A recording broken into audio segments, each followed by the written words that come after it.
And it is good to be here this morning. I'm so glad that you took the time and attention to show up this morning. I'm sure everyone is super excited about it, and seeing me was even making it worthwhile, right?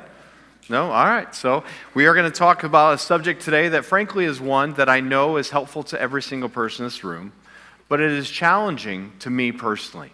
This is something I have to push the reset button on a regular basis. Maybe some of you don't, and you've absolutely conquered it. This is something I have to work on a lot, which means it is a mastery type of journey. This is not a one and done thing. For many people who really strive to be their best, or maybe you're driven, or you're very production minded, this can be something that is very challenging. As we head into this truth, I think the truth is applicable to every person in this room. I think it is very beneficial. And if you can just simplify and slow down and think of how you can apply it as I talk through this, I think it would be very helpful for all of us. Because sometimes we get into a habit of rushing through our day and through our week. If I ask you right now, how many of you had an absolutely amazing week? Who would raise their hand?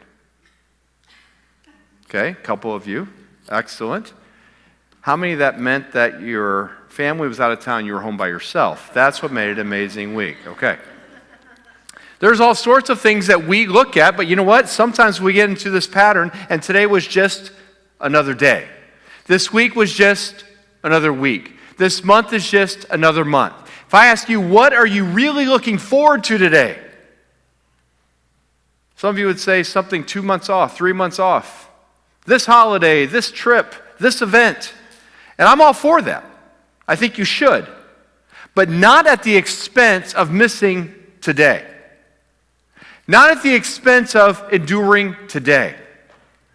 Now, sometimes we get in this rush of life, and I want to take a few minutes and give a different perspective, if I can, on that. So let's look at this first picture and see what comes to mind as we look at this picture. When you see this right here, how many of you right now, I know mine, when I look at this picture, and I knew it was coming, my mouth started to salivate. How many of you like cinnamon rolls? What's wrong with the rest of you? The one thing that does frustrate me, I feel like even when I walk by Cinnabon, I gain weight. You ever notice that? And if I take a deep breath and inhale that amazing smell of those cinnamon rolls, I feel like I gain more weight. Anybody with me?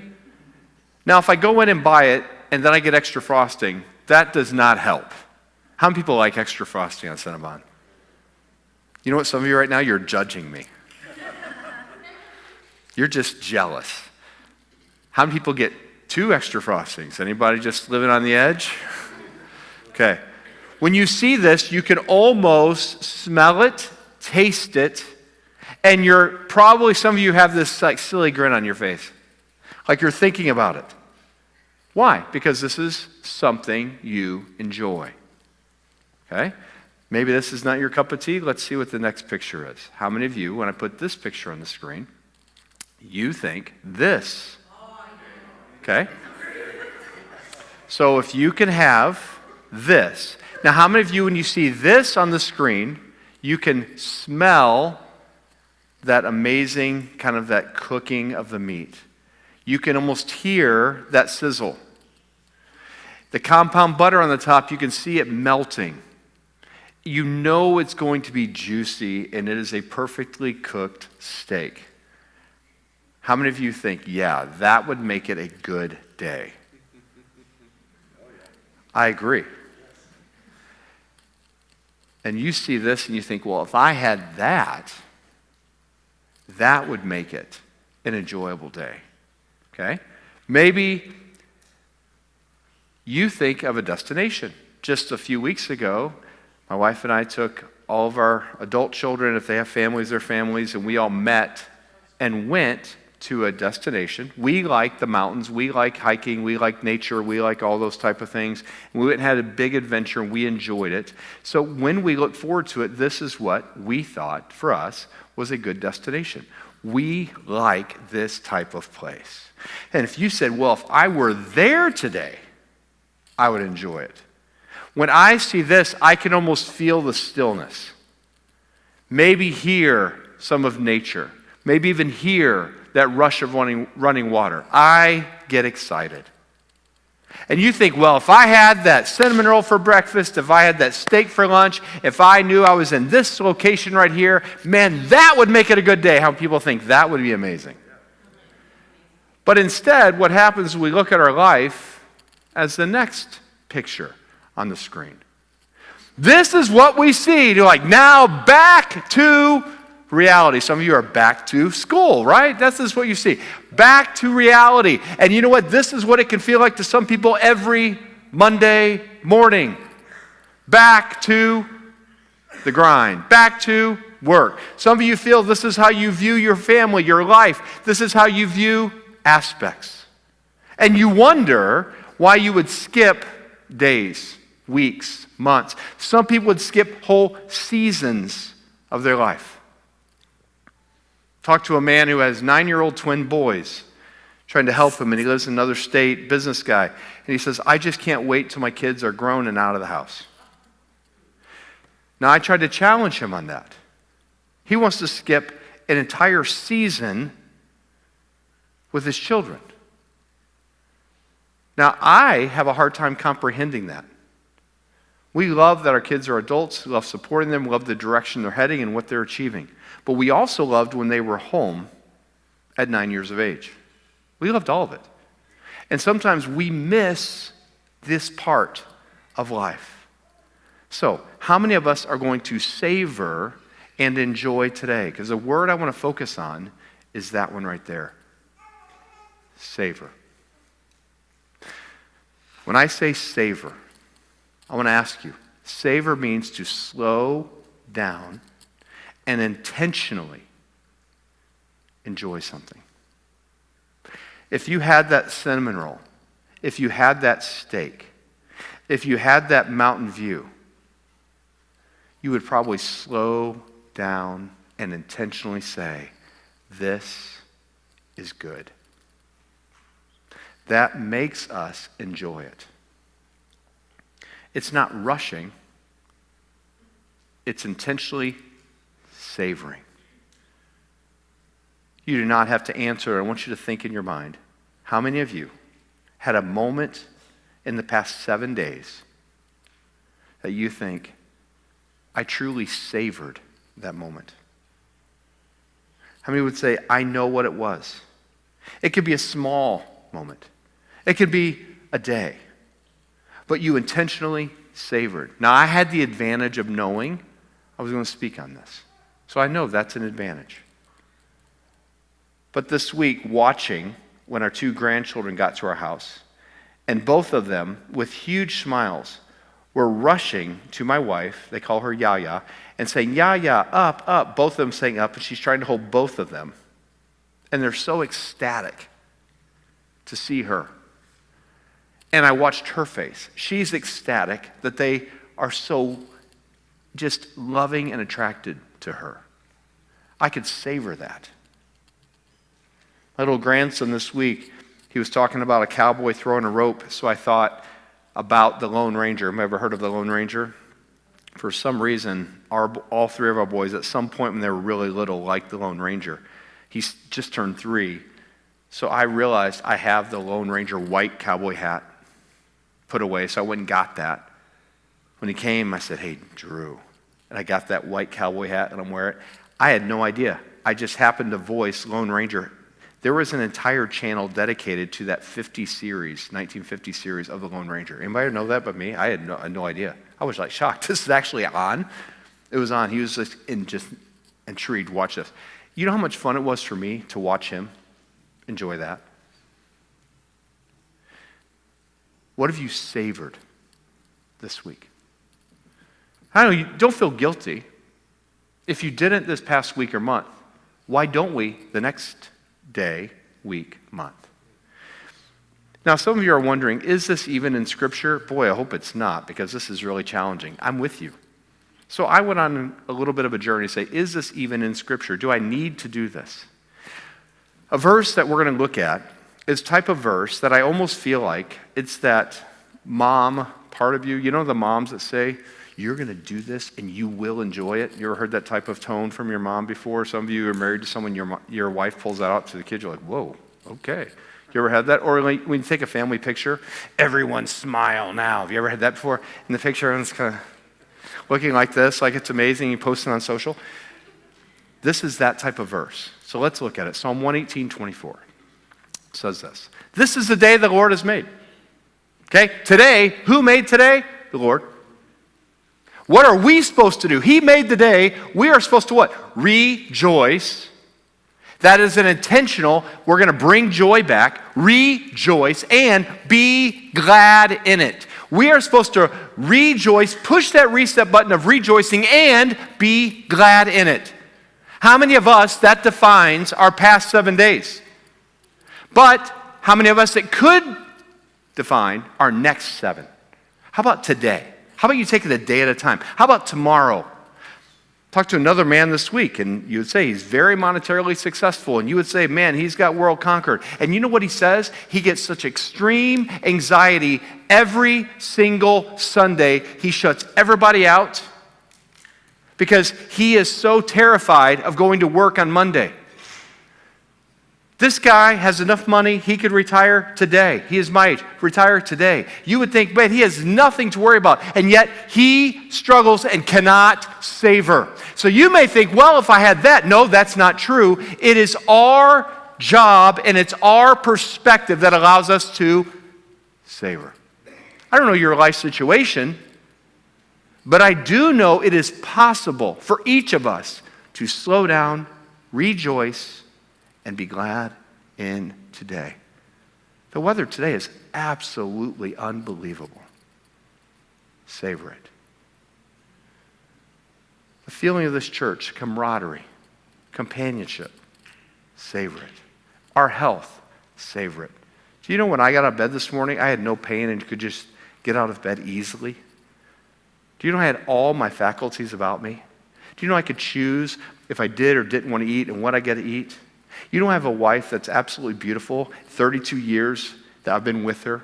I'm looking forward to the next. You know that she is extremely talented and I get to interact with her in life. I got to see my adult son and his wife and our 2 little grandchildren this morning. Our other 2 boys have already texted us this morning. When I see that, am I savoring that? Or am I yawning through it? So will we rejoice today or will we endure today? What are you going to do? Rejoice, endure. Which one has defined you? Rejoice or endure? Now, we got actual footage of some of you, maybe not coming in today, but going to work. So if we could, let's show that actual clip that we have. This is some of you this morning. This could be you getting ready for school tomorrow. How many of you see your kids? This is how they actually get ready for school. How many of you, this is pre-coffee? Maybe, how many of you, this is pre-coffee? Okay.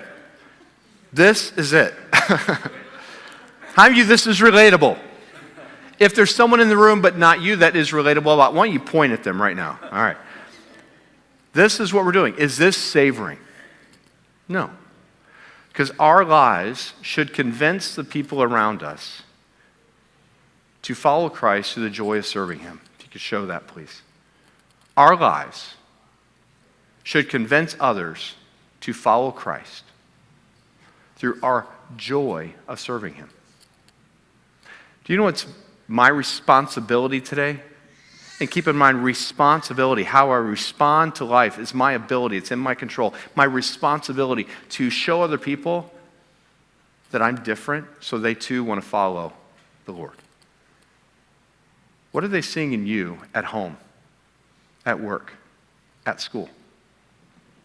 Are you showing that savor, that joy of following the Lord?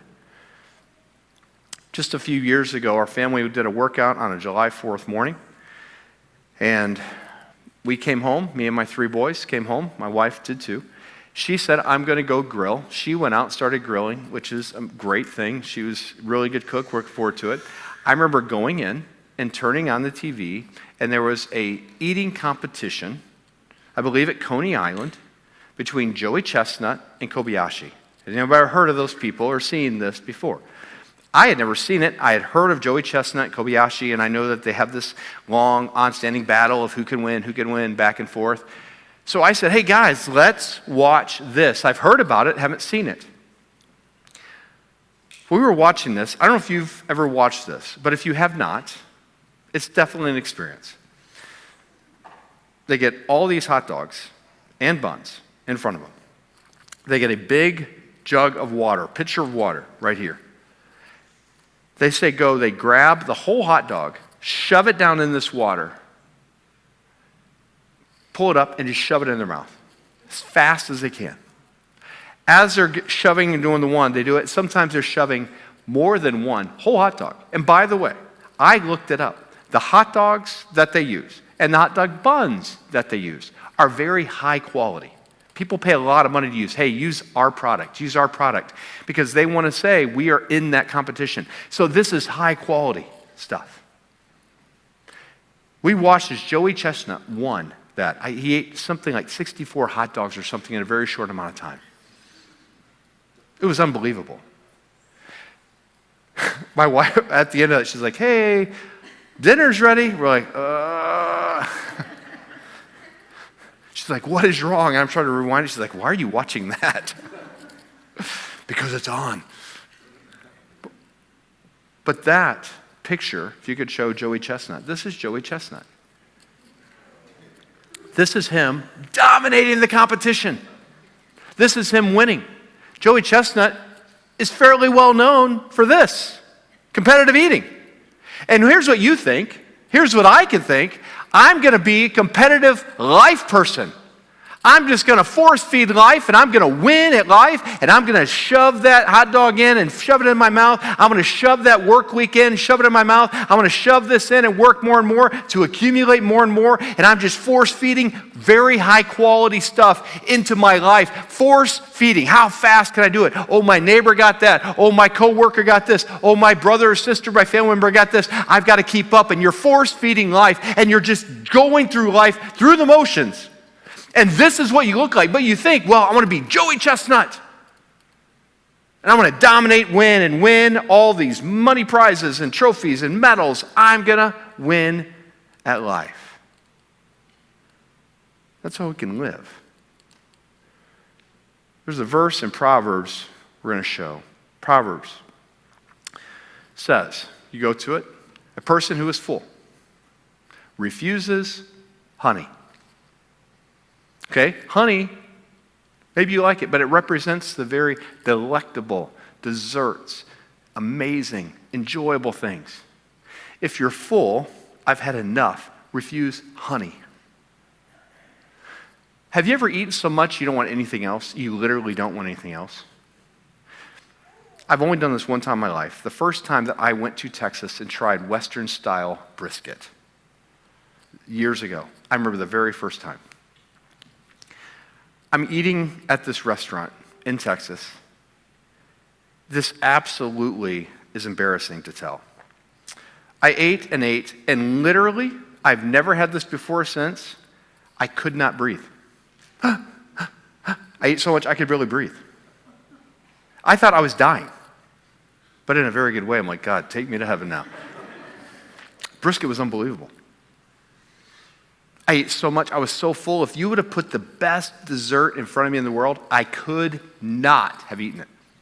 Could not. I was so full, I would refuse whatever you put in front of me. You know, God put a gift in front of us today called Today. And you may be so full, you don't even want it. You're force feeding yourself with all these other things, you don't even want it. When I'm full, show no appreciation. No gratitude. Feel entitled. I feel like everything's owed to me. What do you got for me today, God? What do you got for me at work? What do you got for me this? Oh, one more burden. Oh, one more text. Oh, one more phone call. One more email. Oh, my family's bothering me again. What are the kids going to do tonight? What is my partner going to do tonight? That's how you view. You want to know what it is? You're full, and you don't even want the good things of life. Do you know how many people today would love to have your position of life, your ability to move, your health, your relationships? your opportunities, do you know how many? But we become full. And we don't even want the good things. Look at the second half. But even bitter food tastes sweet to the hungry. Have you ever been so hungry that you want something that's not even really that good, but it tastes good in the moment? Have you ever been so hungry that even a rice cake tasted good? Some of you are like, well, I thought so. I tried eating. I'm like, yeah, still not good. Everybody? How many people really like rice cakes? I'm happy for you. But even bitter food. Do you know, have you ever seen someone who is truly grateful for the simple things that you used to be grateful for? They're hungry. Clean water. Simple meal. Something that's nice. Are you full today? Or are you hungry and appreciative in your spirit? You know, just like Joey Chestnut's dominating life, you think you're going to dominate life by force feeding it down. You think you're just going to get to retirement. You think you're just going to get past this stage. You're going to get to this season. You're going to get to this season. I'm just going to get to this. And you force feed your life for year after year. And they become decades of life where you force feed. You think at the end you're going to raise your hands. Everyone's going to know who you are, just like Joey Chestnut. Everyone's going to pat you on the back. But instead of that, what actually happens is what we also saw in that food competition, which is this. Show the picture. This is what actually happens to most people who try to force feed and eat life as a competitive eating challenge. You get all that you want, you shove it in your mouth, you live life, and this is what happens. Do you see her eyes are rolling back in her head? Do you know what happened shortly after this? Yes, it did. And you wonder why you're miserable. You wonder why you don't love life, because this is what you're doing. You're not slowing down and savoring life. You're force-feeding life into you. Slow down. Savor it. You're eating high-quality food with no appreciation. God has given you high-quality life, no appreciation. We are force-feeding ourselves. I don't want to live life that way. We'll do you a favor and go to the next slide. The Lord made today. Will you savor it or gag it down? How have you had an approach to life this year? You can change today. You're going to savor it. Man, this is good. Or you're just going to force feed it down. I got to get through today. I got to get to Friday. I got to get to next month. Man, if I could make it to this trip, if I could make it to this time off, if I could make it through this season, gagging it down. What is your approach to life? My wife enjoys cooking, and it's her hobby, some competition. She likes watching Food Network, some of the shows that they have there. So when we travel, Chris actually does as well. When we travel, if there is a rated restaurant, sometimes a Michelin star restaurant, or sometimes a chef, or some highly reviewed restaurant, we're going to do it in a few weeks when we go to Austin. But when we go, she enjoys different things. If there's a highly rated bakery, if there's all these things, we enjoy doing that, and she enjoys.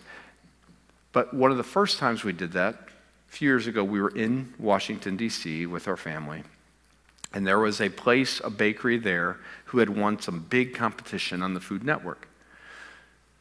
So I thought it was going to be a great idea. Let's go there.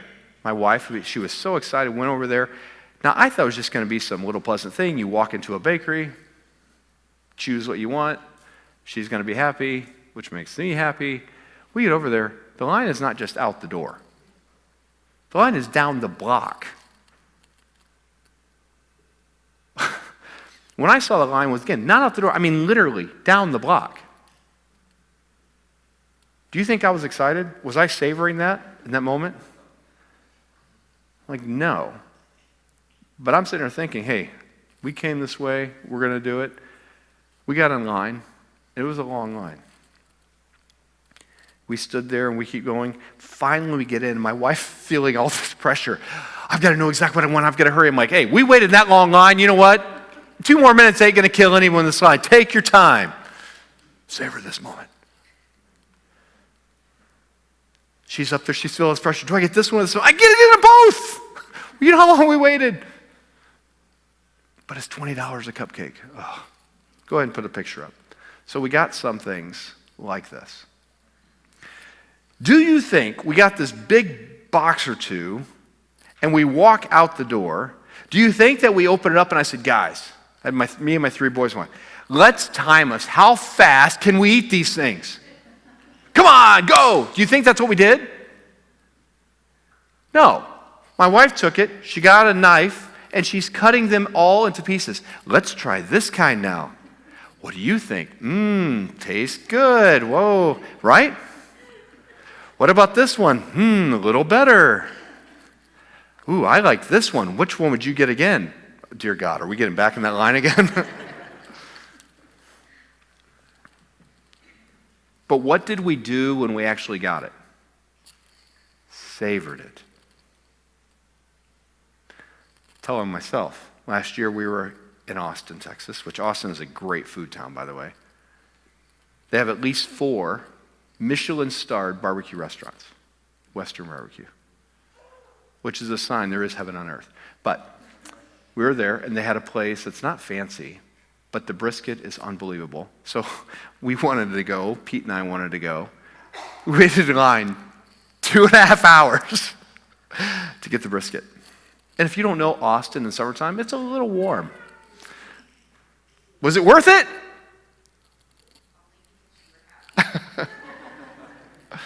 It was amazing brisket. Unbelievable. But when we ate it, you savor it. Are you savoring today? You say, the experience is hard, just like getting in here, just like getting in Franklin's barbecue. But the end result, you savor. Savor. Are you savoring today? Let me show Psalm 34:8 is a verse that challenges me. It says, "Oh, taste and see that the Lord is good." Taste. Have you ever looked at something and predetermined if you were going to like it or not before you tried it? Ooh, I'm not going to like that. My wife, how do you know? You haven't tried it. No, I'm pretty sure. But we're supposed to taste. How many of you already decided you're not going to like the next week? You haven't even tasted it. How many of you already decided you're not going to like this job tomorrow? You're supposed to taste it. Taste and see that the Lord is good. Oh, the joys of those who take refuge in Him. Are you going to partner with God to taste and see how the Lord is good? Taste it. Don't predetermine. Don't predecide that you don't like it. Don't predecide, oh, this is happening. Don't predecide. Taste and then see. Some of you predecide before you get home from work, before you get home from anywhere, before you go to work in tomorrow morning, you're deciding it's going to be a miserable day. As you go to bed the night before, you're dreading the next day. Taste and see that the Lord is good. Give today a chance and taste it. Don't make up your mind before you live it. Give today a chance. Taste it. Experience it. Savor it. Don't make up your mind before you live it. So, have you tasted God's goodness today? Have you tasted God's goodness today? But it's not even through. But have you tasted it? Have you experienced it? Have you slowed down and said, God, what is good about today? My wife and I were on a safari a few years back in Africa. It was a great experience. It was amazing to go and see the animals and drive across the Serengeti and do these different adventures and see the animals just in their habitat. It was unbelievable. We enjoyed it. But we went to 3 different zones in Africa. One zone that we went to in Africa was more of a desert place. So it was hot, dry, and dusty. Now, it was still good, but it was hot, dry, and dusty, and we were there. And the accommodations, for the most part, when we were there, we weren't just putting up a tent on the Serengeti and saying, man, I hope we don't get killed tonight. Okay, it wasn't like that. But it wasn't 5-star accommodations. We stayed actually on the Serengeti, actually right on the equator, in a tented camp, but they had elevated tents, so they almost couldn't get us at night. And it was amazing, but man, I just remember that night they had 2 cots in our tent, like, however big a cot is. And it was so cold because I guess we're high elevation right on the equator. It was warm in the day, dropped down at night. My wife was shaking. She's like, could I just come get in your cot for a minute so you can keep me warm? I'm like, sure. So she came over. I put my arm around her. And then she fell asleep. I was on my side. How wide are cots? I mean, okay, we're not that big, but still. I'm sitting here. I'm laying on my side. Savor. Oh, yeah. I did not savor that night. I was like, I'm trying to sleep. Next day, she's like, oh, thank you. Man, wasn't that a good night? I sounded like the lions that were out there. My neck, so sore the next day. I can savor it now. Maybe I didn't then. But after a couple of these days and being in that desert, we walked into these gates of a compound. And as we walked through the gates, we went about 20 feet, and I still remember we opened up almost on an oasis. There was green grass, palm trees, pavilions, a swimming pool. And it was shocking to our senses. Wow. And in the pavilions, I still remember they had these barrels, but cut in half, wooden barrels. And in the barrels, they had ice, which we had only had lukewarm bottled water for several days. And the food was not. They couldn't take it. We couldn't have the ice brought in. You couldn't just have cold. So everything was lukewarm bottled water for 2 or 3 days. Again, we weren't suffering, but it was definitely different. As we went to those through the barrels, we looked in, and inside the ice, there was jammed into the ice Coca-Cola bottles, glass Coca-Cola bottles, shoved down into the ice.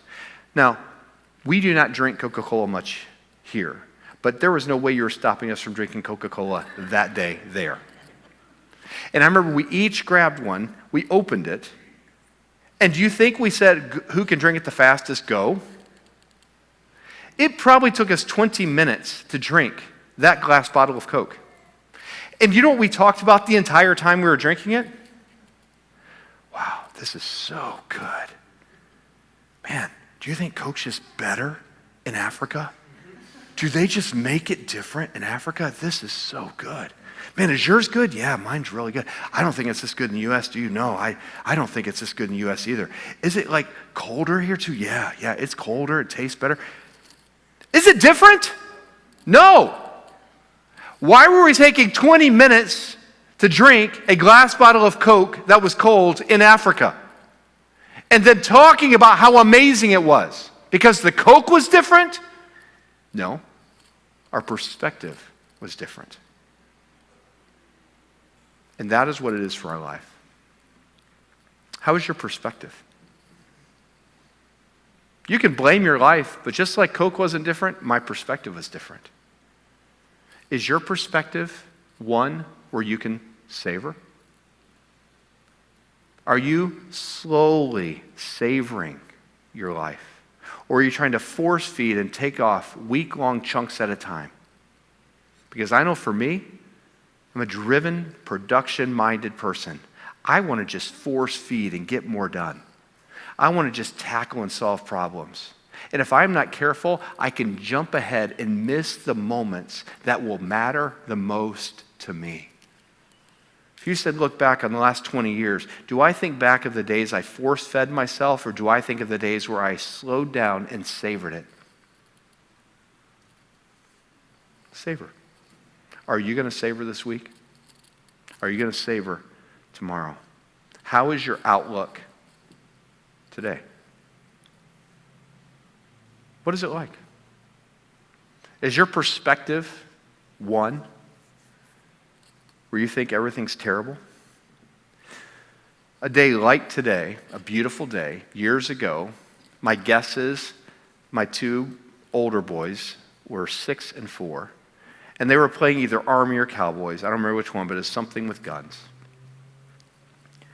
And I pulled in the driveway, and I saw my 4-year-old Pete sitting on the front steps. And he was like this, sitting on the front steps, which wasn't like Pete. He's very active. He's always moving around. I thought, what in the world? So I got out of my car, and I went to the front steps and sat down next to him on the front steps. I said, hey, man, what's wrong, buddy? He's like, Dad, I'm terrible at this. Oh, okay, what are you terrible at? This game. I don't know what game you're playing. It looks like you just have some guns next to you. You probably have camo or cowboy outfit on. You're just sitting here. I said, well, why do you think you're not good at it? He goes, because I always miss. I said, what are you missing? He goes, man, me and David, we're playing in this war against each other, and every single time I shoot, I miss. And every single time he shoots, he hits me. I'm really confused because there's no bullets in the guns. Everything's make-believe. So I think, well, how do you know that you're missing? He's like, because David says. I still remember thinking, are you really that gullible? Are you like your mom? All right. Oh, come on. But I still remember at that moment, Pete was here, I'm sitting here, I look over here, and coming up around the corner up the hill is his brother Dave. And he hears this, and he kind of gets a smile on his face like, ugh, ha ha ha, right? I said, Pete, do you know the truth? He kind of looked at me. I said, you're hitting David as much as he's hitting you. He starts to shake his head. No, I said, yes, you are.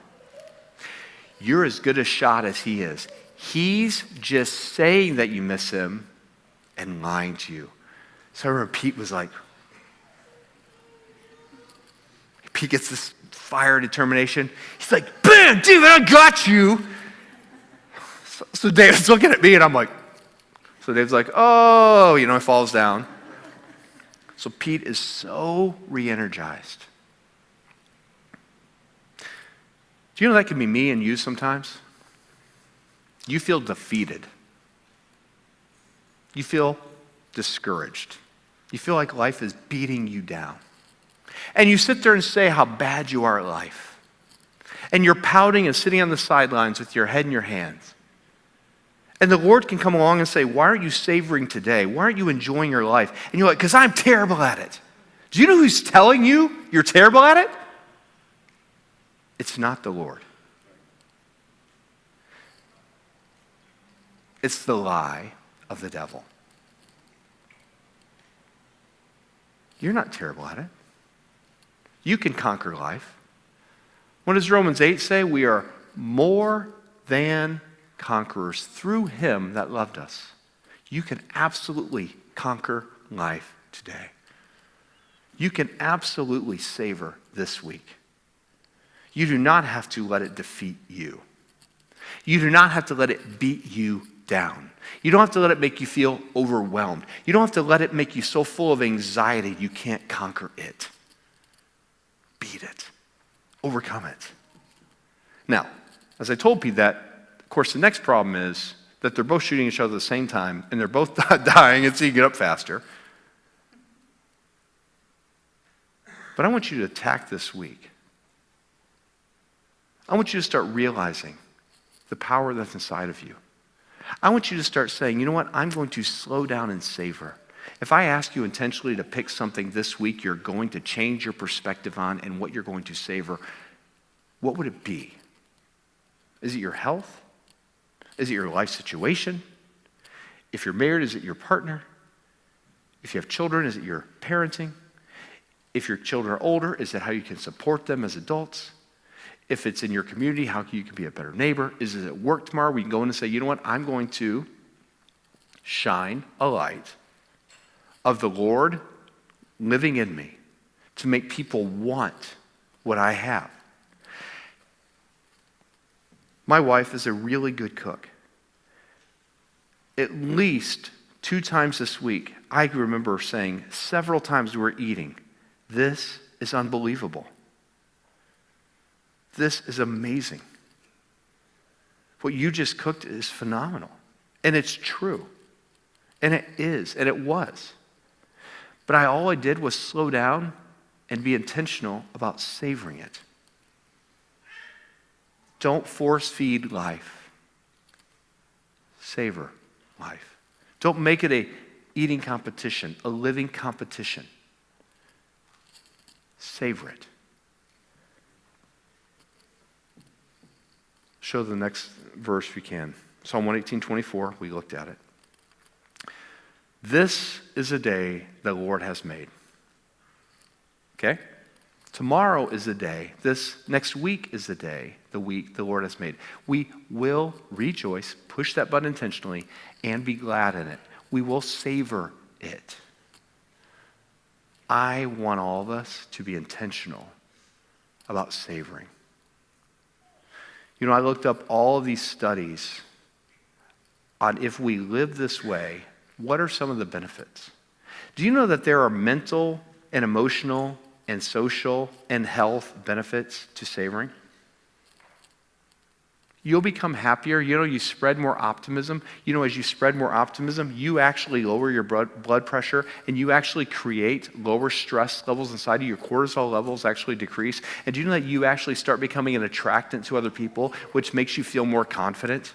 Do you know that you actually start having mental clarity because as you do this, your anxiety and your pressure that you put on yourself lowers? Do you know that there are no downsides? You know, even smiling more is a stress reliever and helps your body signal that you feel better and you get healthier. Do you know it also attracts other people to you and they relax more around you, which helps you to stay relaxed? All those things because you're following this verse. Who does it really benefit? You. Quality of life increases.